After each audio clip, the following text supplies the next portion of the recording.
Good afternoon, HSH. Thank you, Ashok sir, for giving me this opportunity to introduce today's guest. Will shortly introduce her. It is an honor to welcome Professor Dr. Neeraj Gupta ma'am, a distinguished infertility specialist and homeopath, to this session of our learning series, Ma Tumhe Pranam. It's our first day.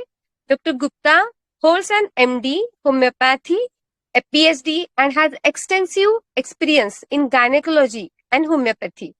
She has served as associate professor at SHMC Aligarh and held numerous prestigious positions in the field. Dr. Gupta has been recognized for her contributions, receiving awards such as the Dr. Yudhvir Singh Award, Hanuman Award, and Dr. J.B.D. Castro Memorial Award. These are few of them. The list is huge. And she is also a frequent guest speaker at national and international conferences. We are privileged to have her here to share her insights and expertise. Let's give a warm welcome to Dr. Neeraj Gupta ma'am. Welcome ma'am. So happy to introduce you. Welcome. Thank you, Nital ma'am. Thank you, Ashok sir. Thank you, Ashok sir. Give me this opportunity. माँ तुझे प्रणाम. Series का first day है और मैं सभी अपनी mentors और जिन्होंने मुझे सिखाया, मेरे लिए वो सब माँ है. Doctor Anita ma'am, doctor Kushala ma'am, doctor Anu ma'am, doctor Madhusmita ma'am, Shweta ma'am, Harmeen ma'am, सबने मुझे इतना सिखाया है. मैं आज इस प्लेटफॉर्म पे इतना अच्छा सा सीख पा रही हूँ और अपने पेशेंट के साथ अच्छा कर पा रही हूँ. Thank you ma'am. माँ तुझे प्रणाम सीरीज का आप सबका बहुत बहुत धन्यवाद. मैं केस है प्राइमरी इन्फर्टिलिटी का. सबको डायग्नोसिस कंफर्म हो गया, ट्यूबरकुलर एंडोमेट्राइटिस, राइट. क्योंकि पेशेंट ये मेरे पास आती है 20/9 ये आई है 27/7/2016 में. 38 ईयर की थी जब मेरे पास आई है. मैरिड थी और ये कंपटीशन की तैयारी कर रही थी, सिविल तैयारी कर रही थी, क्योंकि she is very ambitious girl, so intelligent, so genius, जैसा मैंने आगे भी अभी आपको बताऊंगी. तो ये तैयारी कर रही थी जब मेरे पास आई थी. लेकिन इसका जब 1 साल सिलेक्शन नहीं हुआ तो थोड़ा सा बेचारी परेशान हुई थी. मेरे पास आई तो मेरे से आने से पहले किसी गायनी के पास जा चुकी थी. तो इसने मुझे बताया मुझे प्रेगनेंसी नहीं हो रही है. 3.5 साल हो गए हैं मैडम शादी को, और 29 को मेरा LMP था. मेरे पास आने के 27 को आई है. LMP इसका आया है 29/6 में, मतलब कि आई थिंक आने वाला था. 38 डे पे आई है, 28 डे पर, सॉरी. फिर इसी जब आई तो इसकी प्रेजेंटिंग जो कंप्लेन थी, फीवर था, जुकाम खांसी जल्दी होता है, गले में दर्द होता है, और मैं बार जब भी देखो फीवर आ जाता है, मैं उससे परेशान थी. तो और मेरे को प्रेगनेंसी नहीं हो रही. मैं गायनी के पास प्रेगनेंसी के लिए गई थी, बट उन्होंने जो मेरे को दवा दी उसके बाद मुझे उससे ब्रेस्ट पेन होने लगा. इवन मेरे लेफ्ट कोलिक एरिया में कोलिक पेन होता है कभी कभी, और उससे भी मैं बहुत परेशान, इरिटेट सी हो जाती हूँ, यार क्यों हो रहा है ये सब. और फ्लैटस पास होता है तो आराम आ जाता है. लेमन वाटर पीती हूँ तो भी सही रहता है. और मेंसेस से पहले ये पेन बढ़ जाता है मेरा. इसका जो एक स्पेशल सिम्टम्स था वो केवल यही था. इसके बाद जब इसकी हमने मेंसेस हिस्ट्री लिया तो मेंसेस हिस्ट्री में इसका था, मैरिज इसकी 3.5 साल पहले हुई थी. इसने जैसा बताया मेंसेस इसकी नॉर्मल रहते हैं. एक बार डेंगू जरूर हुआ था जिसकी वजह से इसका मेंसेस पहले 30 to 31 डेज पे होता था. डेंगू के बाद 30 to 35. I think it's normal, ऐसा कोई इशू नहीं था इसमें. ड्यूरेशन भी इसका 2 to 3 डेज चला है. और कंकोमिटेंट जो सिम्टम था वो इसका यही था कि एक क्लॉट पास होता था फर्स्ट डे पे, और कोई प्रॉब्लम नहीं होती. मिनार के इसका 12 to 13 ईयर्स पर था. I think everything is fine. कहीं भी मुझे कोई कंप्लेन नहीं लगा, इसका कोई भी सिम्टोमेटिक पेक्यूलियर नहीं लगा. Physical is okay. टंग का जरूरी इसका था मिल्की व्हाइट टंग, थोड़ा सा फ्लेवी टंग था. Otherwise everything is fine. Thirst, perspiration, stool, sleep, appetite, everything is okay. Thermal is hot. हम माइंड सिम्टम में ये सब नहीं लेते, बट फिर भी मैं अपने केसेस लेने में कभी भी किसी, एक मैंने जैसा बताया है, छोड़ो कुछ मत, लो सारा, जो अच्छा है वो ले लो, जो नहीं अच्छा लगे छोड़ दो। चल्ली में डालो, ऊपर जो मोटा सही समझ आ रहा है उसे ले लो, पर लेना जरूरी है, ऐसा नहीं कि हम छोड़ देंगे।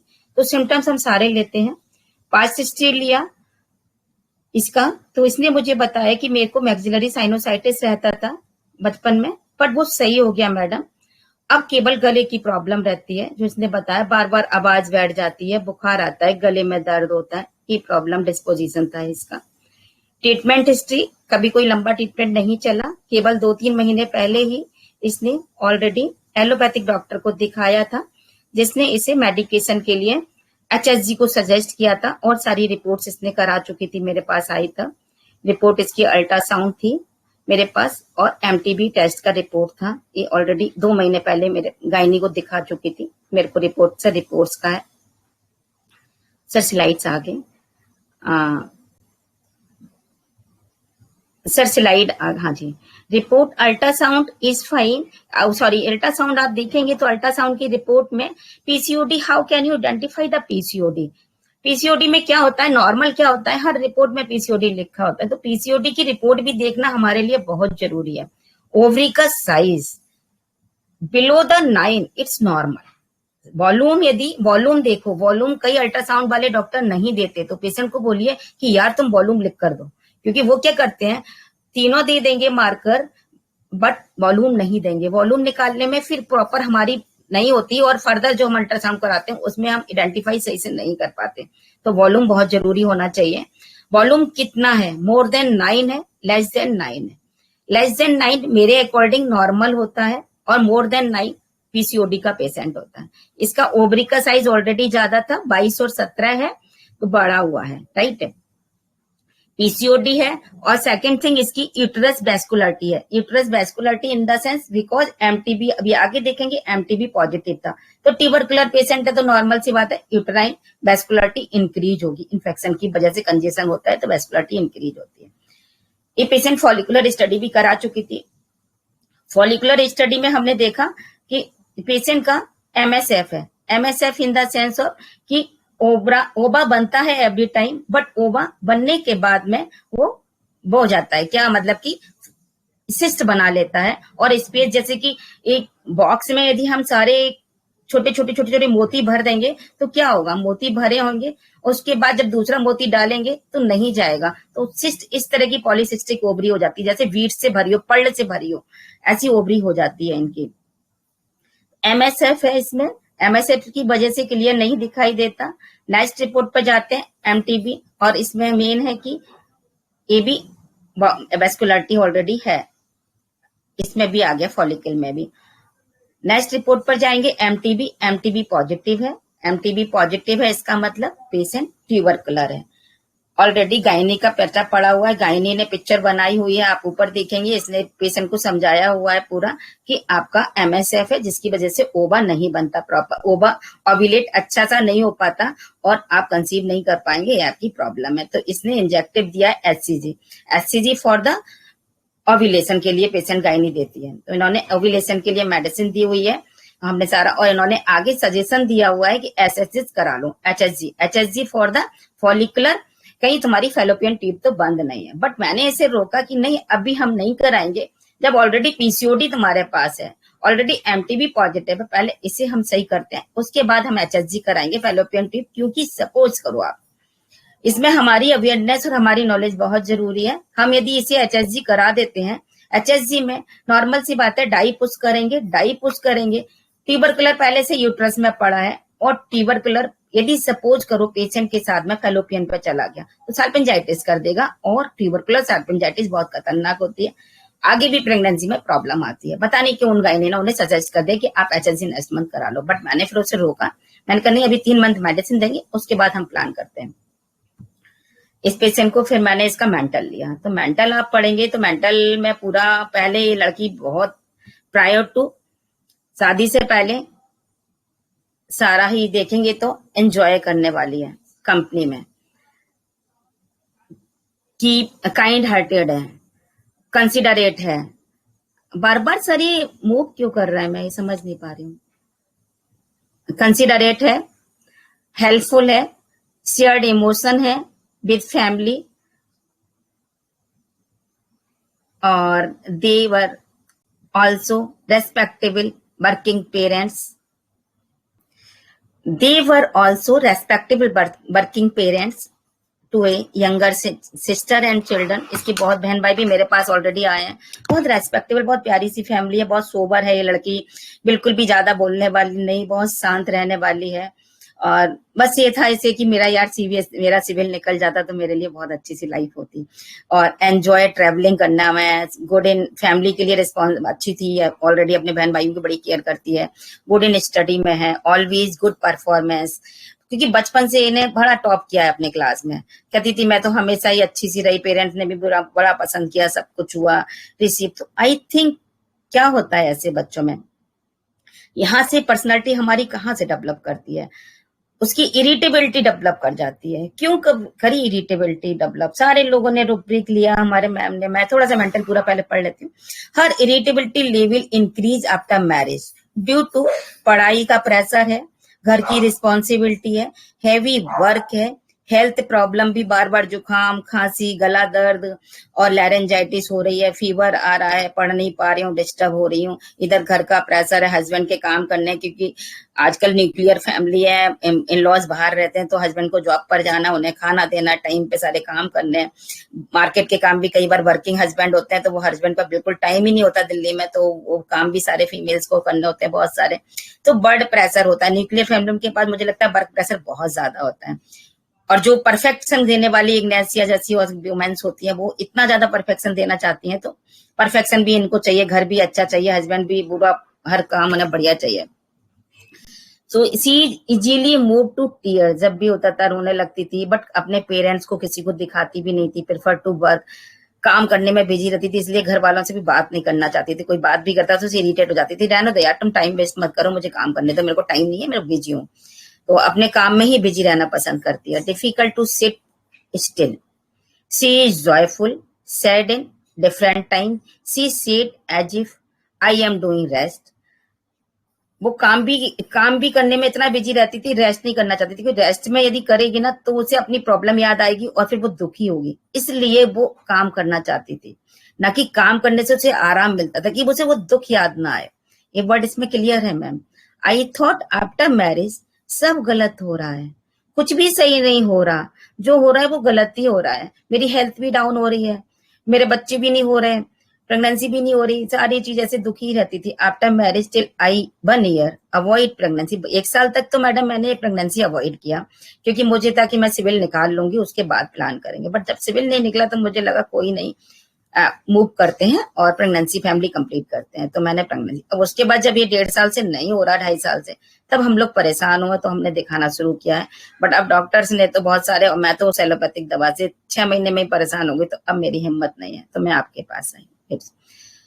तो ना अभी हम इसमें पहले जर्नी ऑफ डिजीज लें या मैम सर सारे केसेस लें जो मैम लोग ने डाले हुए हैं, काफी मेरे पास आए हैं, क्वेरी बहुत अच्छी हुई है, लेकिन कुछ जर्नी ऑफ डिजीज है जो मुझे लगा अभी शायद या मेरे समझाने में गलती हुई या समझने में. सबने lyco, lachesis, natrum mur, calcarea carb, nux vomica, even ma'am doctor Sonal Seth पहुंची हैं लैक इक्वाइनम पर, वो भी बहुत अच्छी परफॉर्मेंस वाली होती है, बहुत अच्छी होती है. नक्स वोमिका भी परफॉर्म सही है, पर नक्स वोमिका इतनी जल्दी हार नहीं मानती है, परेशान नहीं होती है. और मेन थिंग कि बचपन से परफॉर्म करने वाली इतनी एरोगेंट नहीं है, डिक्टेटोरियल नहीं है ये लड़की जो नक्स वोमिका होती है. लकेसिस का थीम शुरू होता है ज्वेलसी वाले चीज से, इसमें बिल्कुल भी ज्वेलसी नहीं है, ये अपनी फैमिली के साथ में बहुत अच्छा करना चाहती है. रिस्पॉन्सिबिलिटी है, पर इतना भी रिस्पॉन्सिबिलिटी लेने वाली नहीं है, वरना तो ये स्ट्रेस में आती नहीं वर्कलोड से, शायद मेरे को लगता है. कैलकेरिया का तो इतना फियर तो कहीं भी नहीं दिख रहा इसके अंदर मुझे, मेन सारा पॉइंट आ रहा था. तो सर अभी जर्नी ऑफ डिजीज ले लें सर. हेलो सर, मुझे सुन पा रहे हैं आप लोग? मैम जी ले लीजिए मैम. ले जी लीजिए. जी. कोई अपने थोड़ा सा भी कोई मैम बताएंगे आप, doctor Shahnaz sir, doctor Sonal,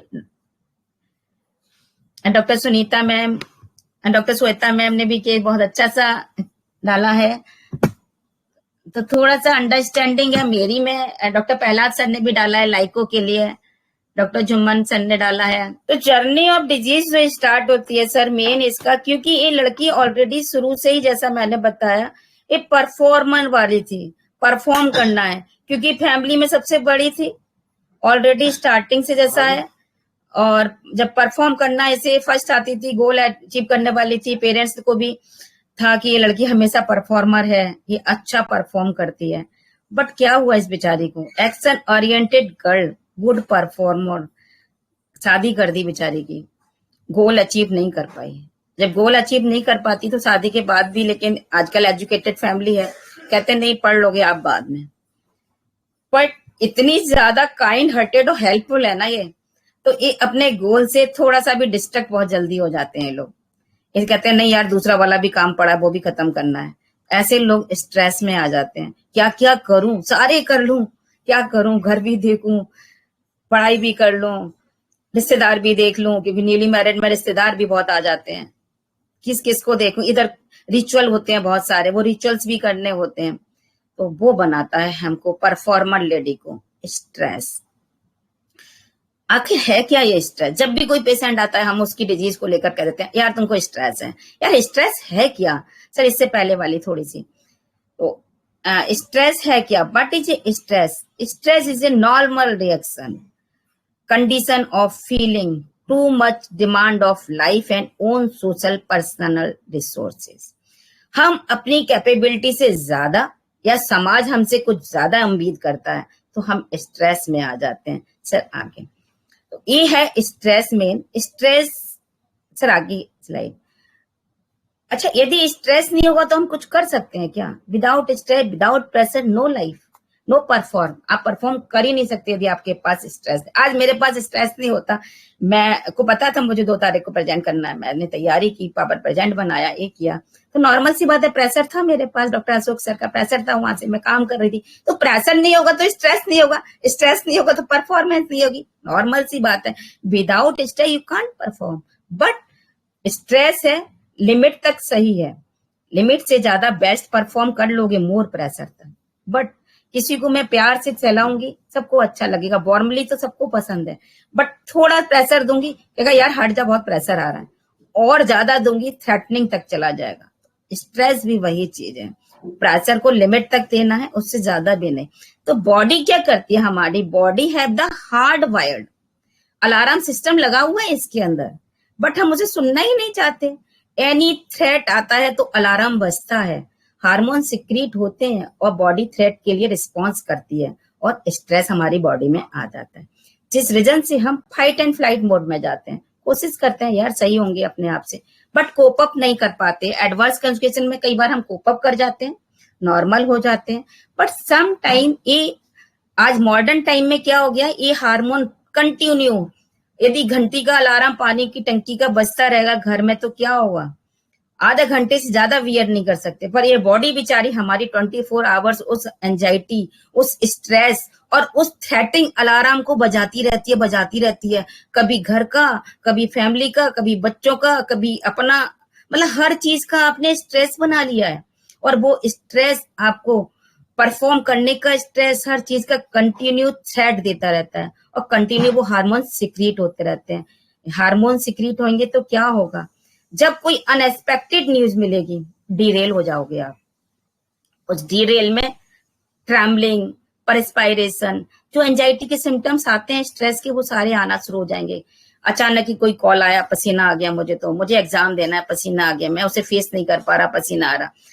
आज इस एज में आ रहा है, 50+ पे आ रहा है, कोई प्रॉब्लम नहीं, लेकिन आज तक तो मैं यंग एज में देख रही हूँ 18 साल की बच्ची को इस तरह के स्ट्रेस आ रहे हैं, क्योंकि बचपन से ही बच्चा पैदा हुआ ना, केजी नर्सरी से माँ बाप ने परफॉर्म का डाल दिया, परफॉर्म बेस्ट क्लास में परफॉर्म, फर्स्ट आना है। यार क्या परफॉर्म कराते जा रहे हो बच्चों को, आप एंजाइटी देते जा रहे हो, एंजाइटी स्ट्रेस ओवर। और जब वो एक एज पे आती है उससे पहले आपने उसे बेस्ट परफॉर्म से डाउन कर दिया, उसे वो मैनेज ही नहीं कर पाती, जबकि उसके लिए उसे मैनेजमेंट में कूल एंड काम हो जाना चाहिए, बट वो सब भूल जाती है, वो नहीं पता होता, टायर्ड हो जाती है इस फ्लाइट से। कब तक भागती रहूं, कब तक इसे मैं कंट्रोल करती रहूं, नहीं कर पाती, हाई अलर्ट और एक इमरजेंसी आ जाती है।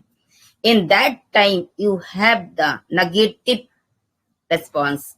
Negative in the sense of anticipatory anxiety शुरू हो जाती है, स्पीक डाउन जैसे ही जाता है यहाँ पर। उसके बाद restlessness, hurried, irritability, stress, anxiety, even the panic attack, life threatening disease जैसी स्ट्रेस में आ जाती है। स्ट्रेस छोटा भी है और स्ट्रेस बड़ा भी है, और स्ट्रेस के बिना जिंदगी भी नहीं है, स्ट्रेस के ओवर स्ट्रेस में प्रॉब्लम ही है। तो हर चीज को लिमिट में, यह हमारा स्ट्रेस बड़ा ही खतरनाक है, तो इसे मैनेजमेंट बहुत जरूरी है। सर आगे चलते हैं। तो ये है जर्नी हमारी। परफॉर्म अफेक्टेड भी होता है, 4 तरह के इन्फ्लुएंस अफेक्ट करते हैं आपको। जो बंदा बहुत हाई स्किल है, मतलब बढ़िया से बढ़िया नेटर म्यूर है ना, उसे फर्स्ट करना, फास्टिडियस करना और एकदम परफेक्ट बनाना। थोड़ा सा भी नमक ज्यादा हो गया ना, खराब बन गई। तो इस तरह के जो परफेक्ट वाले बंदे होते हैं वो भी एक तरह से इस परफॉर्मेंस की एंजाइटी स्ट्रेस में जाते हैं। पर्सनालिटी, जो लोग इंट्रोवर्ट होते हैं, किसी से अपनी चीज शेयर नहीं करते, एस्ट्रो फिर भी कम जाता है, बट इंट्रो बहुत ज्यादा जाता है। ट्रेट एंजाइटी, जो अपने आप से यार मैं गलत कर रहा हूँ कि सही कर रहा हूँ, अच्छा मैंने वो काम कर लिया, कोई कमी तो नहीं हुई, ये नहीं हुई, अपनी ट्रेट एंजाइटी, अपने ही हाँ और ना, सेल्फ एंजाइटी में चले रहते हैं, कन्फ्लिक्ट में चले जाते हैं। वो और ज्यादा अपने को क्रिटिसाइज करते हैं कि मैं सही कर रहा हूँ, ठीक है यार मैं जो कर रहा हूँ वो सही कर रहा हूँ, ये सोचना चाहिए। बट जो लोग जो क्रिटिसाइज अपने आप को सेल्फ करते हैं, वो और ट्रेट एंजाइटी में जाते हैं। एक टास्क कॉम्प्लेक्सिटी होती है, यार सुबह 4 लोगों को आना है, उनका खाना बनाना है, तो सिंपल सा खाना बनाने को उसने टास्क बना लिया और वो उसमें एंजाइटी में रात से ही बैठी हुई है। तो this is the performance anxiety भी बहुत ज्यादा होती है। ये 4 चीजें हमारी परफॉर्मेंस को अफेक्ट करती हैं। आगे चलते हैं sir. I think rubric selection पे आते हैं। तो यहाँ हमने स्ट्रेस, परफॉर्म, सारी चीजें। अब आप लोग बताइए मुझे, यदि स्ट्रेस को लेके इसे स्ट्रेस लगा नहीं लगा सबको? इसकी डिजीज शुरू कहाँ से हुई थी? जर्नी जो शुरू हुई थी वो कहाँ से शुरू हुई थी?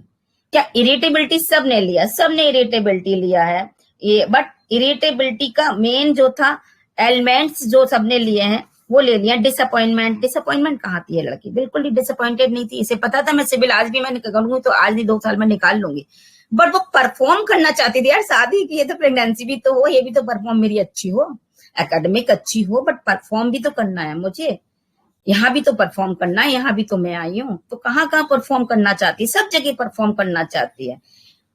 इरिटेबिलिटी लेवल उसका बढ़ गया शादी के बाद ही। क्यों? क्योंकि बहुत सारे प्रेशर आए, इधर से भी, इधर से भी, इधर से भी, चारों तरफ से बंदे को प्रेशर ने खोल दिया। अब इस प्रेशर में उसका अलार्म तो हो गया, बस अलार्म कंटिन्यू बज रहा है, कंटिन्यू बज रहा है, उसे वो सुन ही नहीं पा रही है, काम ही नहीं हो पा रही है शांत, इसीलिए इरिटेबिलिटी में जाती है पेशेंट।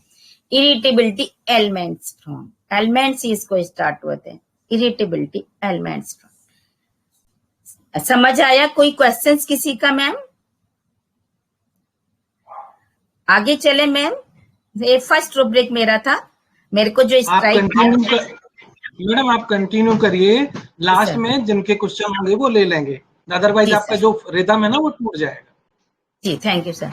एंड सेकंड रूब्रिक इसका आया, ये कहती है मैं काम पर prefer to work rather than talk about her illness at home. मैं घर में मतलब जब भी बीमार होती है, मतलब काम करना चाहती है, रादर देन, बात नहीं करना चाहती, काम करना चाहती है। बात करना ज्यादा नहीं पसंद आता, बीमार होती है, घर वालों से क्या यार बात करना। माइंड इरिटेबिलिटी टेसिटर, जब इरिटेबल होती है वो शांत रहना चाहती है, जैसे एंगर टेसिटन लेते हैं हम, इरिटेबिलिटी टेसिटन। एवर्जन सिंपैथी, इसे किसी की सिंपैथी नहीं पसंद है, माँ बाप से, बहनों से, भाइयों से क्या बात करना, काम करना है, अपना काम परफॉर्म करके देना है मुझे, तो परफॉर्मर है ये, इसे सिंपैथी नहीं चाहिए। It's aversion sympathy. Difficult to sit still, वो बैठ नहीं पा रही है, वो नहीं है कि उसे रेस्टलेस है, बैठ क्यों नहीं रही है, क्योंकि काम पड़ा है, परफॉर्म करना है, ये सारी चीजें हैं, ना कि वो एवर्जन है उसे सिट से। सबने लिया है सिट एवर्जन, सिट एवर्जन नहीं है उसे।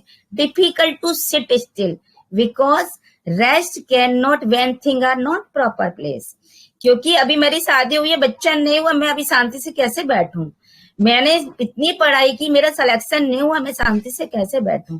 तो rest can not when thing are not proper place. अभी तक उसकी लाइफ की कोई भी चीज प्रॉपर नहीं बैठी है। माइंड उसका रेस्टलेस है, बहुत ज्यादा रेस्टलेस है, एक्सट्रीम रेस्टलेसनेस रूब्रिक है। आई am doing rest, I should think about my health. मैं यदि आराम करती हूँ तो अपनी बीमारी के बारे में सोचती हूँ। तो ऑक्यूपेशन एमलरेशन सबने लिया है, लेकिन वो ऑक्यूपेशन से उसे आराम नहीं मिल रहा है, इसलिए नहीं काम कर रही है, क्योंकि वो बीमारी के बारे में ना सोचे इसलिए बिजी रह रही है। तो mind thinking complain of aggravation, क्योंकि उस बीमारी के बारे में सोचूंगी तो मैं फिर बीमार होंगी और मैं सैड, डिप्रेस, इरिटेबल होंगी। इसलिए मैं सोचू नहीं, बिजी रहूं ना, अपना काम करती रहूं। काम तो मुझे करना पसंद है कि मुझे तो परफॉर्म करना है, सबको दिखाना है, आई am the performer, good performer. तो हम लोग क्या कहेंगे, गुड परफॉर्मर लेडी है ये। और mind beeping, tearful, alternate, irritable, रोती भी है, इरिटेबल तो है ही है ये। उसका एक सप्ताह सब गलत हो रहा है, ये वाला रुब्रिक किसी ने नहीं लिया, सब गलत हो रहा है, पता नहीं क्यों। प्रेगनेंसी भी नहीं हो रही, हेल्थ भी डाउन जा रही है। एक बहुत अच्छा सा रुब्रिक है, माई विजन आर डार्कन्ड, मेरे आंखों के सामने सब अंधेरा होता जा रहा है, मुझे कुछ नहीं दिखाई दे रहा, मैं क्या करूं, इतना कर करके थक गई, सब चीज परफॉर्म कर रही हूँ, but my vision with darken. Next now rubric selection के बाद हम पहुंचेंगे, ये सारे रुब्रिक मैंने लिए, जैसे irritable element from aggravation, handle thing any more, can not, overwhelmed by, inflammatory, sore throat, catarrh देखा था, फॉलिकुलर फेरेंजाइटिस था, रेड था, इवन वैस्कुलर यूटरस में भी रेडनेस, सबने वैस्कुलरिटी थी। तो यहाँ कैटार्ड बट आएगा, catarrhal in the sense of chronic inflammation, inflammation, sore throat, catarrhal मैंने थ्रोट का लिया, यूटरस का ना लेते हुए। क्रॉनिसिटी है इसमें थ्रोट में, एक बहुत अच्छा रुब्रिक है क्रॉनिसिटी, जो थ्रोट में ही है केवल। Rest, can not, ban, thing are not in proper place, irritability, taciturn, vision are with darken, thinking, complain of aggravation, weeping, tearful mood, alternate with irritability, inflammation. बहुत अच्छा सा रुब्रिक है, हमें मिल गया, एमटीबी पॉजिटिव है, सिंगल रेमेडी पड़ी है, inflammation, tubercular, fallopian tube, sympathy, compassion, aversion to, restlessness, nervousness, extreme. ये सारे रुब्रिक हमने लिए। सर आगे चलते हैं। एंड रिपर्टोरियल चार्ट जब इसमें निकाला, हॉट एंड ट्यूबरकुलर रेमेडी है, फैलोपियन ट्यूब के लिए रिकरेंट फेरेंजाइटिस है, किस्सा जो पूरा था, argentum metallicum, argentum metallicum is a good remedy for throat के लिए, सबको ही पता है फॉलिकुलर फेरेंजाइटिस में। बट यहाँ मैंने जब सारे रुब्रिक क्लब किए तो मेरे को अर्जेंटम मेटालिकम आती है, और मैंने फिर इसको अर्जेंटम मेटालिकम। सर आगे चलते हैं, किसी की कोई क्वेरी हो तो बोल सकते हैं। यहाँ अर्जेंटम मेटालिकम फर्स्ट प्रिस्क्रिप्शन में अर्जेंटम मेटालिकम 30 दिया। इसके साथ मैंने ट्यूबरकुलर था पेशेंट, नॉर्मल सी बात है, मैं मेडिसिन देने में कोई भी वो नहीं करती है, मैं सिंगल दे रही हूँ, ठीक है, बट जो भी दे रही हूँ मेडिसिन का मैं डोज प्रॉपर जरूर देती हूँ। मुझे ऐसा लगता है कि कोई नहीं यार, ज्यादा रेमेडीज तक ओवरलोडिंग तो नहीं हुई पेशेंट को कभी। अर्जेंटम मेटालिकम 3x HS दिया, प्लेसिबो OD दिया, रुदंती एक मदर टिंचर है, BD दिया इसको, BC6 BD फॉर 15 डेज के लिए। 11 तारीख को पेशेंट आती है, कोई फीवर नहीं था, जबकि मेरे पास जब आई थी ये एलोपैथिक डॉक्टर के पास से 2 महीने से इसको कंटिन्यू फीवर, हाई फीवर चल रहा था। All complain no fever, throat better, but colic pain in left inguinal area, flatulence as such, इसका फ्लैक्चुलेंस और कोलिक पेन नहीं गया था। मैंने इसको अर्जेंटम मेटालिकम को 200 में दे दिया 3 बार। उसके बाद अर्जेंटम मेटालिकम 3x में HS भी दिया, प्लेसेबो 3T OD और Rudanti mother tincture continue, and BC3 और साथ में दिया BD 1 मंथ के लिए। सर नेक्स्ट, अच्छा पोटेंसी डिटेक्टर, लास्ट टाइम भी शायद मेरे को किसी ने बोला था, तो मैंने कहा मैं नेक्स्ट टाइम जरूर शेयर करूंगा। This is a potency detector. Potency detector specific to general, physical to mental, right. तो जब हम कभी भी किसी भी डिजीज को देखते हैं, फिजिकल और स्पेसिफिक पर है तो लो पोटेंसी पर जाते हैं, मोर यूजफुल फिर हाई पोटेंसी। हाई पोटेंसी से बेटर है कि फिजिकल और स्पेसिफिक है तो लो पोटेंसी बेटर होती है। ट्यूबरकुलोसिस क्या है, स्पेसिफिक डिजीज है, इवन ऑर्गन पार्ट स्पेसिफिक है इसका, और यूट्रस फिजिकल लेवल पर है, तो हमने इसे 3x इसलिए दिया था। मेंटल एंड जनरल डिजीज को देखते हैं, जहां पे हाई पोटेंसी के लिए, जनरल एंड मेंटल के लिए हाई पोटेंसी इन्होंने रिकमेंड की हुई है। और बोथ सिम्टम्स यदि मेंटल और फिजिकल दोनों जब ज्यादा हैं, दोनों ही इक्वली दिख रहे हैं हमको, जैसे इस केस में हमें मेंटल भी मिले थे और इस केस में हम मिडिल पोटेंसी भी देते हैं, जैसे हमारी फिर इसमें 200 काम की, ना कि 13 ने इतना काम किया। ठीक है सर। 3x इसलिए मैंने दिया, ट्यूबरकुलर एक्टिव है, फीवर कंटिन्यू था, फॉलिकुलर था क्योंकि स्पेसिफिक और फिजिकल उस समय था, तो 3x भी साथ में कंटिन्यू HS दिया था इसको। सर आगे sir, prescription follow up report HSG मैंने 3 महीने बाद, फिर मैंने इसको 2 महीने बाद हो गए थे, क्योंकि मेरे को पता थी पेशेंट का जो मेंटल लेवल है ना, यदि पेशेंट एक बार दिमाग में सोच ले कि उस डॉक्टर ने बोला, ये डॉक्टर तो नहीं करा रही, पता नहीं इनको नॉलेज भी है होम्योपैथिक डॉक्टर को, एक तो हमारे ऊपर थप्पा ये लगा हुआ है, वो मेरे को बड़ा खराब लगता है। तो मैं जरूर, यदि पेशेंट कहता है तो मैं उसकी बाद, मैं पहले पेशेंट, बाद में मैं अपना दिमाग लगाती हूँ। तो मैं कहती हूँ यार इसका मन है तो करा ले HSG। वो HSG करा के आ गई। HSG में उसका फैलोपियन ट्यूब ओपन था, कुछ भी कोई प्रॉब्लम ऑलरेडी थी नहीं, जो थी मेन प्रॉब्लम उसकी ट्यूबरकुलोसिस ही थी।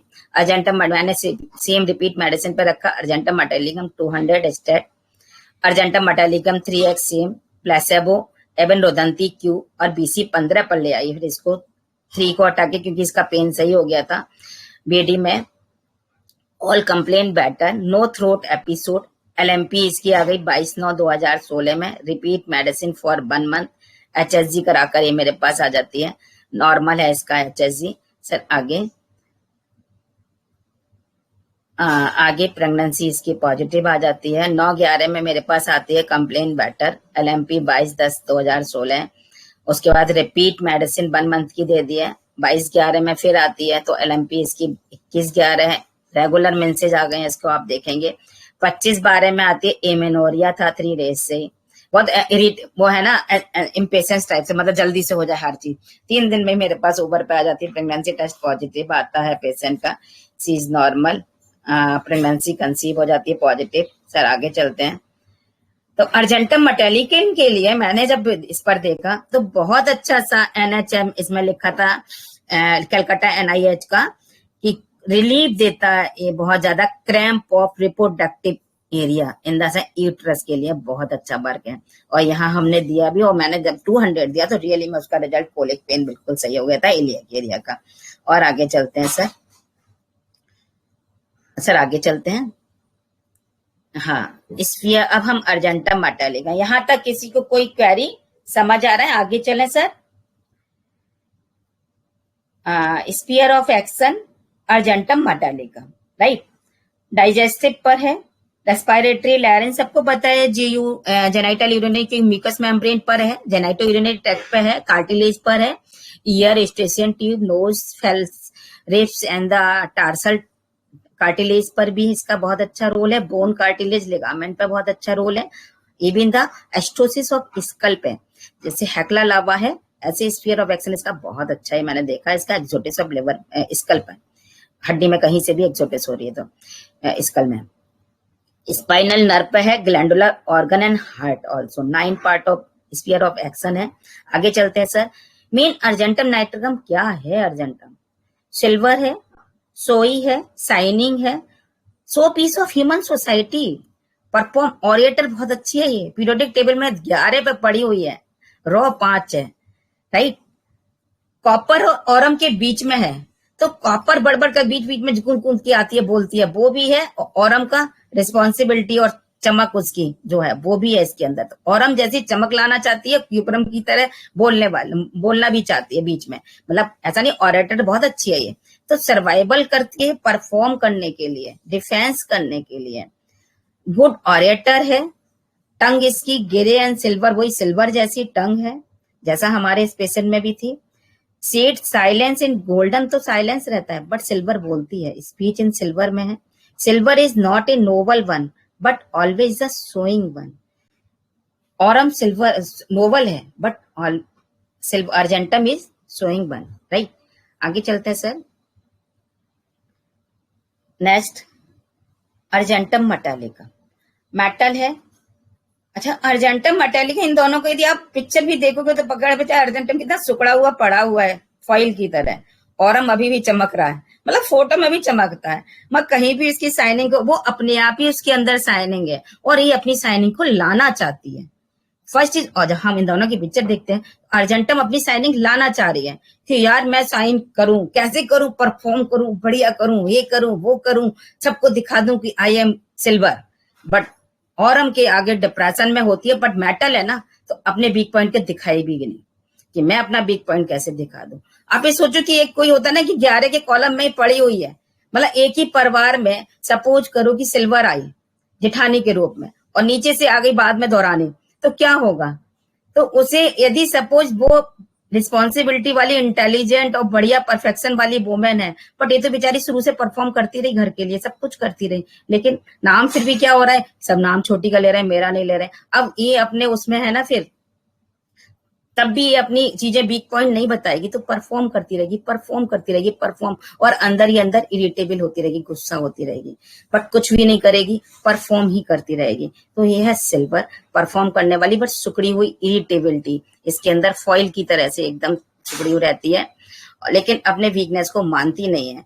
अंदर से मानती है पर बाहर से बिल्कुल नहीं शो करती, परफॉर्म करती रहती है, मोर मोर मोर परफॉर्म करेगी अर्जेंटम। और इवन उसके आगे बिल्कुल दिखाई दे रही है, आप भी देखोगे, पिक्चर में भी देखोगे, रियली में कितना कॉम्प्लेक्स है इसमें आप दोनों में।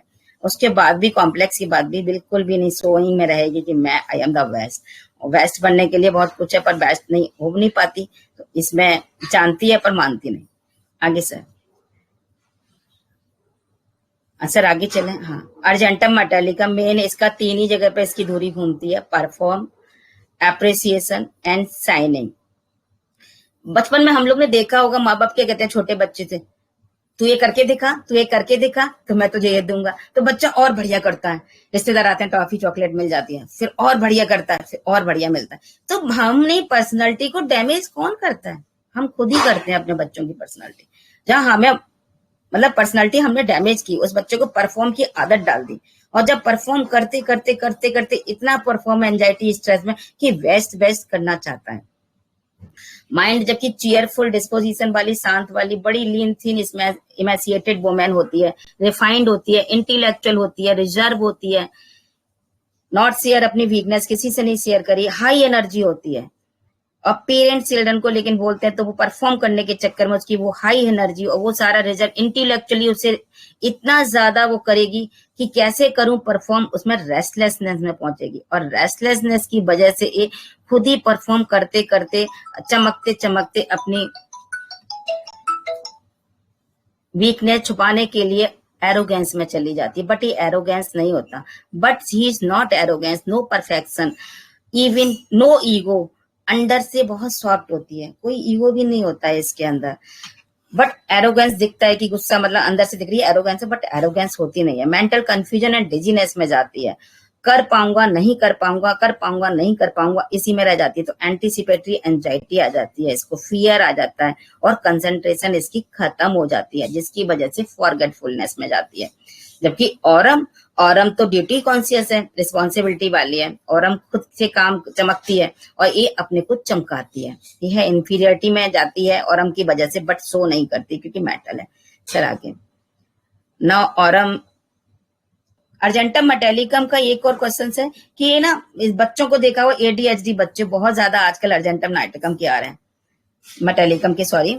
एम्बिशियस बहुत है, अचीव ग्रेट थिंग लेने के लिए, डिलूजन एनलार्ज, डिलूजन ग्रैंडियोर्स, इम्पल्सिवनेस बहुत ज्यादा है इसके अंदर। इम्पल्सिवनेस की वजह से अर्जेंटम के अंदर जो दिमाग में चल रहा है ना, जो काम कर रही है, जल्दी से डिस्ट्रैक्ट हो जाती है, बहुत जल्दी डिस्ट्रैक्ट हो जाते हैं। जिन लोग होमवर्क भी कर रहे हैं तो जल्दी जल्दी डिस्ट्रैक्ट हो जाते हैं बच्चे। इंटेलेक्चुअल तो होते ही है, कॉन्फिडेंस में मैं कर पाऊंगा नहीं कर पाऊंगा इसमें भी बहुत फंसे रहते हैं, और इनकॉन्स्टिटेंसी होती है, लगातार किसी काम को कर नहीं पाते हैं। काम करते करते और बात करते करते इनके दिमाग में जो बात आ जाती है जल्दी से उसमें चले जाते हैं। जैसे ऑफिस में करने वाला, परफेक्शन करने वाला बंदा भी होगा ना, वो जल्दी से उसके दिमाग में आ जाएगा, दूसरी तरफ चला जाएगा। बट ये अर्जेंटम दोनों कॉमन हो जाता है, थोड़ा सा नाइट्रिकम की तरफ चला जाता है ये पेशेंट, ठीक है। इसमें फियर ऑफ वायलेंस बहुत है, लेकिन इस अर्जेंटम मेटालिका में इसकी वजह से क्या करती है, ट्रेम्बलिंग आ जाती है इसमें, वायलेंस में। इसके डर के मारे वो मार्शल आर्ट वगैरह, बॉक्सिंग वगैरह सब कुछ, मतलब कि इसमें ना डिफेंड, वही performance appreciation, even signing argentum और डिफेंड में भी रहती है कि मैं अपने को कैसे बचा लूं, किसी से मैं अपने को अपनी कमी को दिखाऊंगी नहीं, और डिफेंड में हमेशा रहेगी। किसी को कुछ बोल देना फिर बाद में डरना, यार मैंने उसे गलत बोल दिया, उसकी भी एक एंजाइटी उसको बहुत रहती है। किसी को गलत नहीं, एंजाइटी कॉन्शियस टाइप से रहती है। इंसोमेनिया एंड एंटिसिपेशन है इसको, सोने से पहले इसे बहुत ज्यादा इंसोमेनिया एंटिसिपेशन होता है। मॉर्बिड कहाँ से स्टार्ट होता है? अर्जेंटम, अर्जेंटम मोटेलिगम का मॉर्बिड जो है ना, मतलब परफॉर्म करने के लिए जिस बॉडी पार्ट को यूज करती है वही पार्ट इसका वीक हो जाता है। ये है इसका मेन, वॉइस को यूज कर रही है, बहुत अच्छी ऑरेटर है, बट बोलते बोलते ये आवाज ही चली गई इसकी। तो ये है अर्जेंटम मेटालिकम, क्योंकि जिस पार्ट का यूज कर रही है वही वीक हो जाएगा, और उसके वीक होने के बाद ये एंजाइटी में पहुंचेगी कि यार अब मैं कैसे परफॉर्म कर पाऊंगी, अब तो अच्छी नहीं, क्योंकि ये तो शुरू से ही परफॉर्मर है। तो परफॉर्मर जब अच्छी नहीं कर पाती है तो ये एंजाइटी में और डिजीज और इसकी मॉर्बिड स्टार्ट होती है। जैसे हमारे पेशेंट के साथ थी, क्योंकि ये एजुकेशन नहीं कर पाई, परफॉर्म नहीं कर पाई, क्योंकि ये तो बचपन से लेके आज तक पढ़ाई इसने की, टॉपर स्टूडेंट रही, बट परफॉर्म नहीं कर पाई। फैमिली में ये बहुत अच्छी रही, सारे लोग के लिए फैमिली में बहुत अच्छी है, सब कुछ है, बट परफॉर्म नहीं कर पा रही, प्रेगनेंसी नहीं प्लान कर पा रही। तो वही चीज है कि परफॉर्म जब नहीं होती तो इसके मॉर्बिड स्टार्ट हो जाते हैं, और इसका ऑर्गन, वही पार्ट जिसको ये यूज कर रही है वो इसका वीक हो जाता है। जैसे यूट्रस में ट्यूबरकुलर इन्फेक्शन आ गया, गले में इसको इन्फेक्शन आ गया, वही पार्ट इसके मॉर्बिड होते हैं। सर आगे चलें। फाइट विद हिमसेल्फ, ये अपने आप से बहुत फाइट भी करती है, डरती है, झगड़ती है, लेकिन हार नहीं मानती, बहुत अच्छी है। मतलब कि ना सामने वाले को सोने देगी कि मेरे पास वीक पॉइंट है, मेरा कोई प्रॉब्लम है, कुछ नहीं। जब भी मेरे पास आती थी बड़ी एंजाइटी इंपल्सिव दिखाई देती थी इसके चेहरे पे, उस समय मैंने बिल्कुल कैमरा और वीडियो नहीं बनाती थी, आज भी आती है मेरे पास पेशेंट, बट अभी मैंने इसका कोई नहीं लिया, नहीं आपको चेहरा दिखाऊंगी। बिल्कुल उस समय रहती थी, इरिटेबल रहती थी हमेशा। He can argue, fight very strongly, hard, not only for himself but also for others. He has the ability to convince other, इसीलिए ऑडिटर है। लॉयर बहुत अच्छी सेल्समैन बनते हैं, मार्केटिंग बहुत अच्छा करते हैं, एमबीए बहुत अच्छे हो सकते हैं, और मेटालिकम। He can himself weak person, internally weak है, लेकिन सामने वाले को शो नहीं होने देती अपनी इंटेलेक्चुअली और स्ट्रॉन्ग पावर से। परफॉर्मेंस की प्रेशर में एंटिसिपेटरी हरीडनेस, खुद से ही अच्छा बनते बनते नर्वस, डिप्रेशन, सैड हो जाती है। यदि मैं परफॉर्म नहीं कर सकता तो क्यों रहूं, क्यों जिंदा रहूं, ये इसकी फीलिंग आ जाती है। यदि मैं नहीं कर सकता तो सुसाइड करूं, इवन अर्जेंटम सुसाइड जैसे थॉट में भी जाती है, औरम की तरह।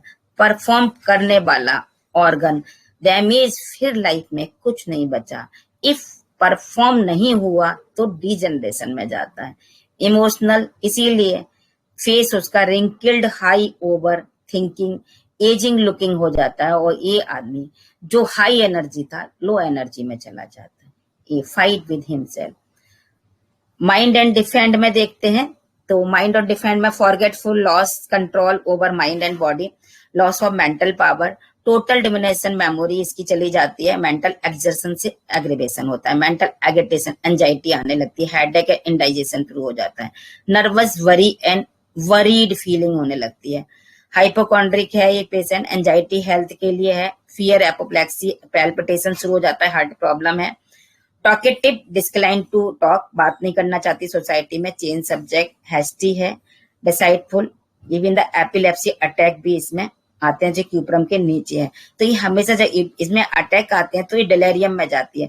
जंपिंग अबाउट द स्ट्राइकिंग, दो जह रहा हूँ, दो जो भी है उनको एकदम जंपिंग करके मारने वाली भी होती है।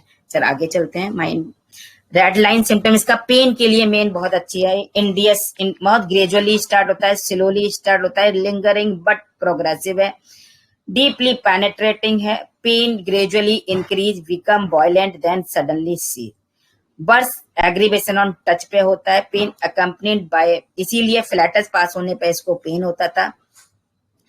Pain accompanied by polyuria, painless है, इलेक्ट्रिक लाइक शॉक है। सर आगे चलते हैं। Cramp like pain, limb, feel powerless, even अपने आप को पावरलेस फील करती है। प्रेगनेंसी नहीं हुई तब भी अपने को पावरलेस फील कर रही थी। सर आगे चलें। Next slide. सर नेक्स्ट कर देते हैं। ड्रीम इसके उसे बस जब परफॉर्म करी थे बाहर देखती है गेट, हमेशा जल्दी से परफॉर्म करके भागूं, क्योंकि इसे पता है ना कि परफॉर्म अच्छा नहीं कर पाई तो क्या होगा, तो गेट एक्सिट की तरफ हमेशा देखती है। फियर ऑफ फेलोर का डर रहता है, इस रीजन से देखती है जल्दी से अच्छा सा कर लूं और बाहर जाऊं, मतलब सामने वालों को मेरी वीकनेस ना देखी, तो एक्सिट का गेट हमेशा देखती है। तो ड्रीम इसका इस तरह का रहता है, हमेशा दरवाजा देखती है बाहर की तरफ, बाहर निकलू भागो भागो।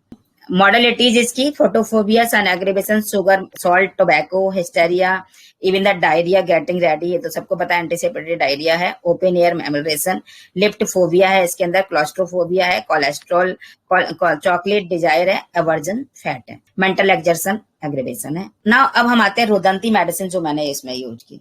रोदंती मदर टिंचर आता है, बहुत अच्छा है, एंटी ट्यूबरकुलर बहुत अच्छा वर्क करता है। रोदंती की जो मेन कॉमन नेम है कैपारिस मोनिस वीट है इसका, इबिंदा ए कैपेरेडेसी फैमिली का है, और आयुर्वेदिक में बहुत ज्यादा यूज होता है। एंटी ट्यूबरकुलर क्वालिटी इसकी बहुत अच्छी है, जैसे हमारे यहाँ ड्रोसेरा की है ऐसे इसकी है, और एक्टिव फॉर्म में ट्यूबरकुलर में बहुत अच्छा काम करता है रोदंती मदर टिंचर। आगे चले सर। थेरापेटिक इसका वही है, सारी जगह पे जो काम है इसका, एंटी अल्सर है, एंटी ऑक्सीडेंट है, म्यूकोलाइटिक है, anti fungal, anti cancer, anti inflammatory, anti bacterial, anti fungal, anti haemorrhagic, even the immunomodulatory function is also. Rodanti का लास्ट सर, रोदंती है also possession certain therapeutic property due to which helpful in health condition like asthma, bronchitis, bloating, constipation, anemia, abdominal distension, skin disease, flatulence disease, even loss of appetite. Decrease nasal congestion, fever, sneezing due to common cold, useful in reducing headache and body ache. Starting में जो patient मेरे पास इस symptoms को लेकर आई थी, but मैंने इसकी medicine ये वाली रेगुलर चलाया। With anti inflammatory property mother tincture की, हेल्प रिड्यूसिंग द इन्फ्लेमेशन, क्योंकि यूट्रस पे पूरे में इन्फ्लेमेशन था। Lining of inner bronchial tube, even the बेनेवेंट्री, in decrease breathing problem in asthma. It is advised to mother tincture with warm water, honey in case of excess mucus secretion है तो आप हनी के साथ दीजिए, otherwise mother tincture work wonder treating tuberculosis activity, believe in have strong antifungal properties, manage the reduced growth of bacteria named Mycobacterium tuberculosis, acting bacterial agent as well as bacteriostatic. Rodanti anti haemorrhagic property, help to decrease postpartum PPH को भी ये decrease करती है, even prevention of nasal bleeding, erigeron की तरह। It can be taken with cow milk as such, गाय के दूध के साथ देते हैं तो ये बहुत अच्छा और भी काम करता है। Okay, thank you. प्लीज कोई भी क्वेरी या कोई क्वेश्चंस? Thank you. क्या लगा मेरा, एंड इसमें जैसे मैंने अर्जेंटम नाइट्रिकम, अर्जेंटम मेटालिकम दिया, तो अर्जेंटम मेटालिकम को लेकर सबको क्या लगा? कोई क्वेश्चंस? क्या मेरे रूब्रिक में समझ आया? कुछ लगा, गलत लगा, सही लगा? तो पूछिए। और मैं हमेशा बेसिक कोर्स में जो लोग आते हैं या जो क्लासिकल से माइंड मेथड में आते हैं, उनको मेरी पहली सलाह रहती है कि आप अपना जो ट्रैक है, जो इतने दिन से आप करते आ रहे हैं, आप उसे मत छोड़िए, अदरवाइज जो आपके रनिंग पेशेंट है वो चले जाते हैं। तो मैडम को भी मैंने कभी नहीं रोका या किसी भी स्टूडेंट को नहीं रोका कि आप क्लासिकल से आए हैं माइंड में तो आप केवल माइंड ही करिए, या आपने कुछ और यूज किया है तो उसे शेयर मत करिए। मैं पूरी आजादी देता हूं, आपको रिजल्ट मिला है, आपने मेडिसिन यूज की है तो आपको रिजल्ट मिला है, तो वो चीज सही है और हम उसे सैल्यूट करते हैं। Sir thank you sir, thank you sir, आपकी जो सोच है ना वो रियली बहुत अच्छी है। तो अब आप लोगों के कोई क्वेश्चन है तो प्लीज पूछिए। सर श्वेता मैम, आपने जो दिया था मैम, मेरा कैसा लगा? सही है? रूब्रिक में कोई गलती? बहुत अच्छा था मैम, बहुत अच्छा था, बहुत थैंक यू बढ़िया। Ma'am, thank you. नाइट्रिकम तो बहुत दिया है, मेटालिकम का भी यूज नहीं किया अभी। ओ, थैंक यू। एक बार सर दिलीप सर ने भी पढ़ाया था, जब हम लोग को इन्फर्टिलिटी में क्लासेस ले रहे थे, तब सर ने भी बताया था कि ट्यूबरकुलर में बहुत अच्छा सा है, और मैं ऑलरेडी इस केस में दे चुकी थी, तो मैंने कहा हाँ सर ये तो बहुत अच्छा है इसका रिजल्ट। मतलब सिंगल मेडिसिन मैम यही पड़ी है, यूट्रस में ट्यूबरकुलर इन्फेक्शन के लिए सिंगल रेमेडी अर्जेंटम मेटालिकम पड़ी हुई है।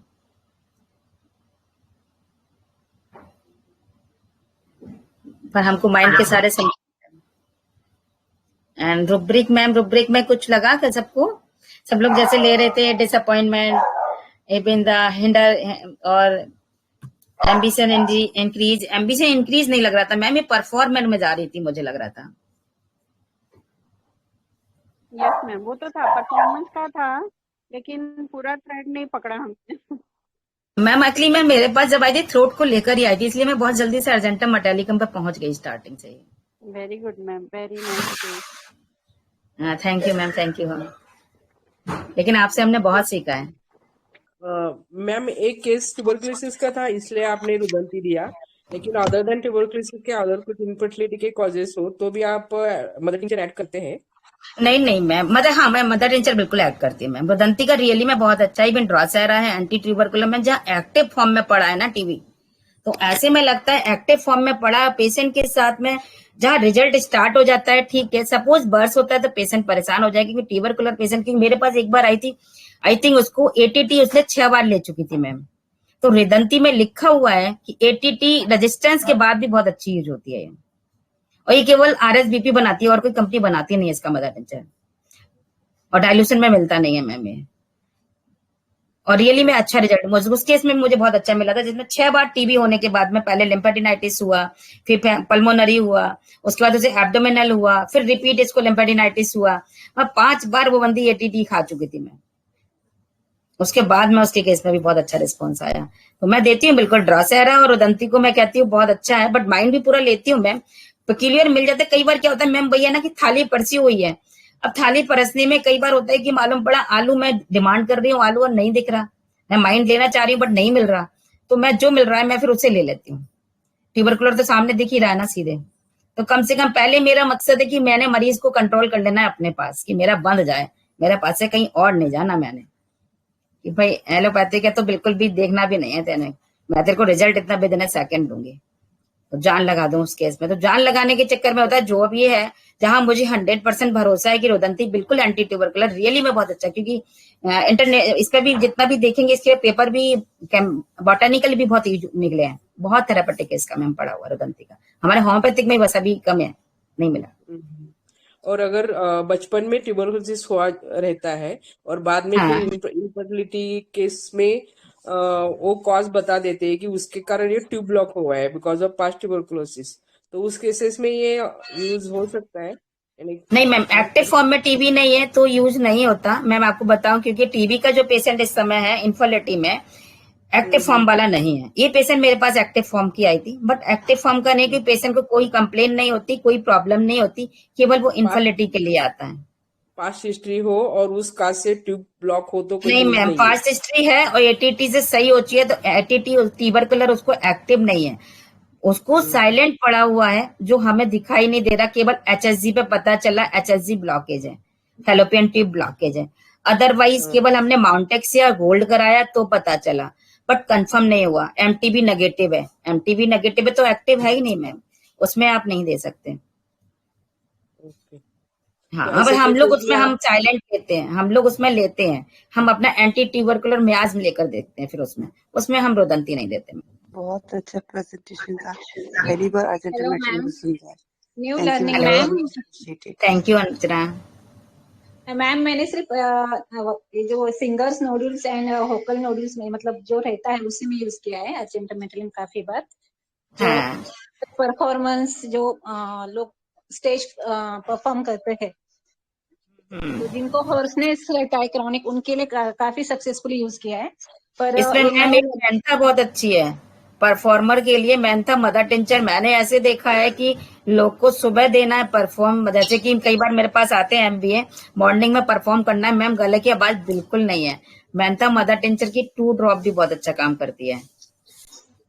बीच mother tincture ma'am, mentha mentha ma'am, mentha METH mentha, okay spelling क्या? METHA मैम, मेंथा जी। पर आज नया लर्निंग हुआ मैम। Thank you ma'am, thank you, thank you. Thank you. Gratitude doctor Neeraj madam. Thank you sir, thank you. आपका बहुत बहुत धन्यवाद सर। आपने इतना अच्छा प्लेटफॉर्म हम सबको सीखने के लिए दिया है और होम्योपैथिक की ग्रोथ हो रही है, इससे सबसे अच्छी बात है। Thank you sir, thank you. Thank you Dr. All. Nirja, very nice case. And it is mentioned in the source book regarding agentum, larynx or throat. The orator, those who have to perform, the singers, okay? So agentum metallicum, you have already explained through your case. Agentum nitricum is the nitricum component. Once I had attended Rajan Shankaran sir's seminar, sir said that nitricum component is, they have to gasp for the breath literally. That is the reason why while passing through the tunnel, these people are aggravated when crossing through the tunnel. That is the nitricum component. So usually the budding homeopath, the students, they ask what is the difference between agentum metallicum and agentum nitricum. So sir has beautifully explained the nitrogen component, the nitricum is when they are passing through the tunnel and they are gasping for breath. And they are stage 5 nitricum silver in the periodic table रो 5 में है, जिसका performance का issue है ना, वो सोना बनना चाहता था लेकिन चांदी बन के रह गया. Okay, so this way we used to during our college days, no, we used to study it like this. Wonderful presentation, and I just joined in between, but the slides I have seen, it was very wonderful. Thank you so much. And Thank you, ma'am. if you could share the PPT, if you don't mind, then maximum students will be benefited and highly appreciate your presentation. The series Ma Tujhe Pranam, Happy Navratri to one and all. Ma Durga bless you. Thank you. All best wishes. Thank you ma'am, thank you ma'am, thank you, pleasure to me. Thank you ma'am, जरूर sir share God करेंगे। bless you, dear.